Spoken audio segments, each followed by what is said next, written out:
Welcome back to Welcome back to JTB Talks, where we keep it real. The topic I got for you guys today is coaches ruin the game.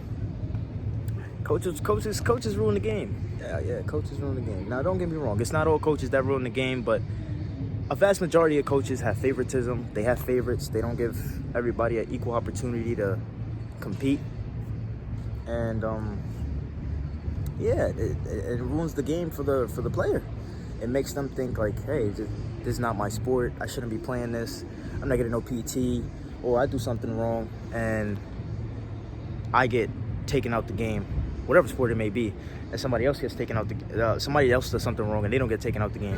Don't mind, it's garbage behind me, but listen, we record these videos anywhere. You see, we was on the bridge day 7. My very first vid was in the living room. So,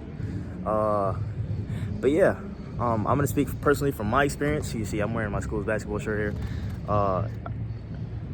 Yeah, it was an interesting season. Typically with that team, there's like 30 or 25 guys, and only 15 or 10, maybe 10 get to play. But this year it was very balanced. There was only 15 guys, but not all 15 got to play. I was one of the 15 that didn't get to play as much. I did join later in the season, but I'm gonna touch base on the story about that. This is why I say coaches ruin the game with the favoritism and even with skill level. I do understand there's some people that are skilled better than others. That's cool. But I was failing this one class, which is a coach's class, and I wasn't allowed to play because of that.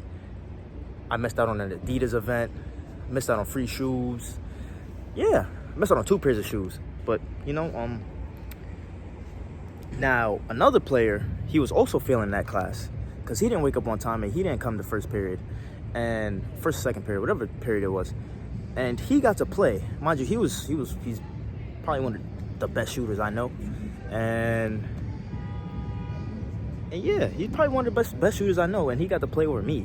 Well, no, I'm not saying he got to play over me. He got to play he got to play even though he didn't make first period class. He was failing the coach's class, and I didn't get to play because I was missing first period class, and I was excuse me, I was failing the coach's first period class. Now, this is crazy. It's diabolical work. It's not just crazy, it's diabolical work. I call it diabolical work because that's not fair to me. It wasn't fair to me at all, And I regret not voicing my opinion, or not voicing that I should have. I'll say what that is back here, but yeah, he's making his own vid. But yeah, I regretted not voicing or speaking up for me and the other players that deserved to play. I didn't miss not one practice. Well, I can't say I didn't miss not one practice, but the practice that I missed, I only missed it because I was sick. I caught food poisoning. Right? So I didn't get to play because of I get to play. I wasn't able to push through in practice, even though I was trying to push through. Now, this favoritism thing, it's a drug. It ruins the game for players, for young players like me, or maybe my younger brother who's trying to play. It ruins the game. This is a serious thing. I don't think y'all are understanding. I don't think you understand. Think of it like this. You're the main character, right? And something you love doing, you're not able to do it because somebody else is liked more than you? I find that crazy to me. That's crazy. I'm gonna tell you exactly why it's crazy, right?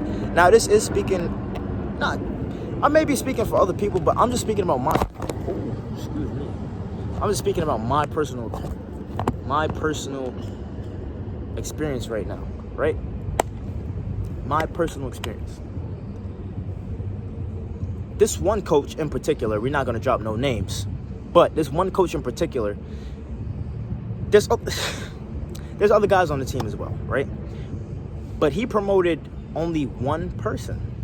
One person. Now, don't get me wrong, he did one good thing for me, which was he got me into a exposure thing for colleges, right? So that was cool. But it was like he had colleges available for his players. I wanted to play. I'm going to play college ball. I'm going to play college ball, right? Point blank period. Whatever the case. I'm going to play college ball. But it's just like you have schools where like they're asking for players and you have the option to give players to them, but you're not giving players to them. Mind you, it was this one kid who, the same kid I'm talking about, where the unfair treatment, right? He, like I said, yo, yeah, this is the player I'm talking about. So he was, we call it glazing, meat riding, whatever the case may be. It's crazy work. Now, I'm going to also tie this in with justice.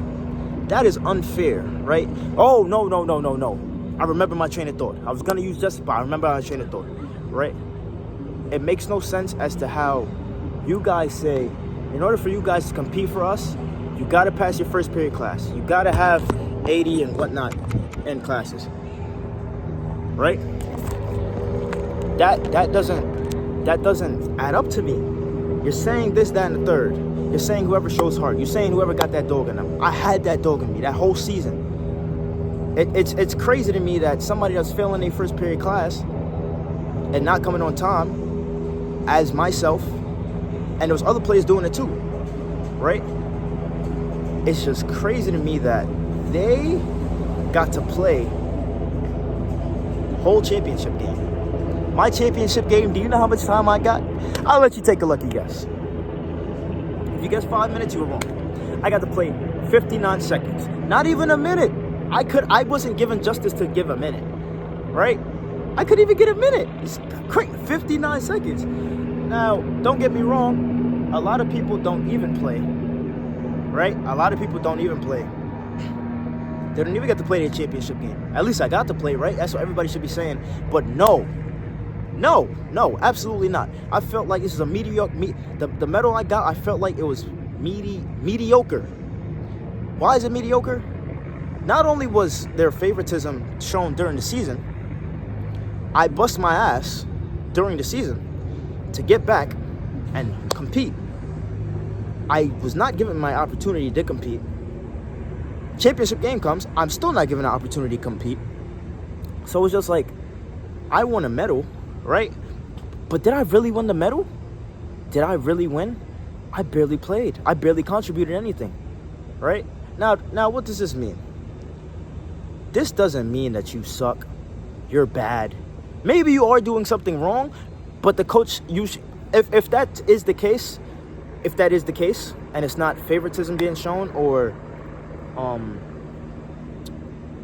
if that's the case and it's not favoritism or anything being shown, ask your coach what you're doing wrong. What can you do? This goes for any sport: soccer, football, basketball, baseball. I know they don't go by PT and whatnot, they do go by other things, but if you feel like that's the case, ask your coach what you're doing wrong. And if your coach says you're not doing anything wrong, or if he points out what you're doing wrong, then you work on that. You work on it to compete, right? But it's just crazy, right? I'm gonna tell you exactly how it's crazy. Now that I don't get a chance to compete, or I'm moving a certain way in practice, or you guys put me in the game and it's like kind of I'm not used to the atmosphere because I haven't played all season, so now I come in and I make mistakes or whatnot. Even that wasn't even the case with me. That wasn't even the case. But I'm not gonna make this all about me. I'm gonna drop this last story right here, right? And then I'm gonna, finish off. But that wasn't the case with me, right? When I got in the game, no matter the time, it could be 30, 20 seconds left, I showed the dog in me. I showed the dog. Why did I show the dog? I showed the dog hoping I would get a chance to run with the starters or come off the bench. I thought I would get a chance, but I didn't. And this is rotates, goes back. Had me questioning, do I really need to play ball? Is ball for me? Even your teammates, they may clown you as a joke, like, oh, you get no PT, You coaches, y'all got to stop that. Y'all got to stop the politics. The politics have got to stop. If an athlete comes to your team or comes to your program ready to compete, give them a chance to compete. Give them a chance to compete. And if you feel like there's some things they need to work on before they can compete, tell them what they need to work on.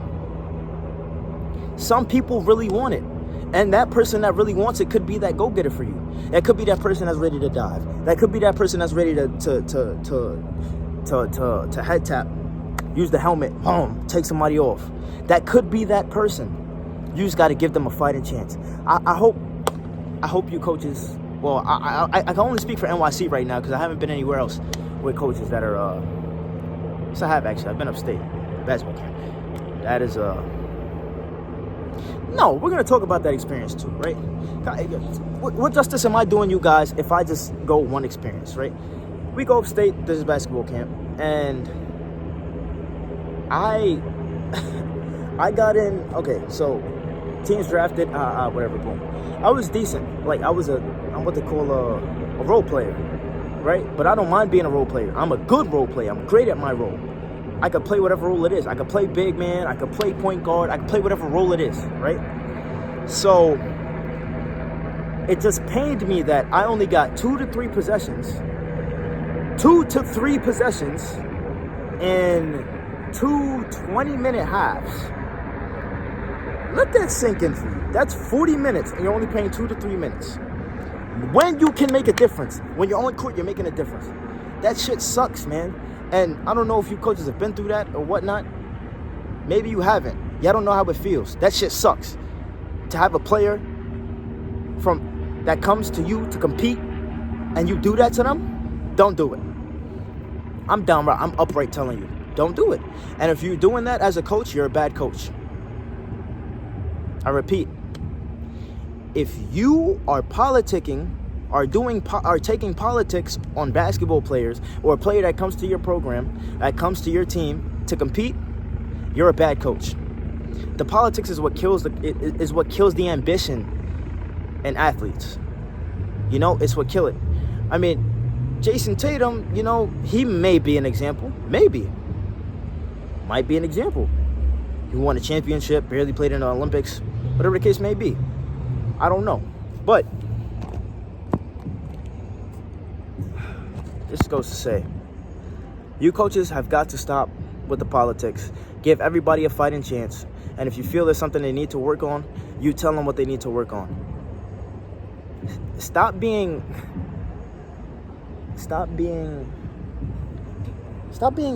on the bandwagon and be a coach. You're a coach for a reason. You may be changing people's lives. So don't politic doing it.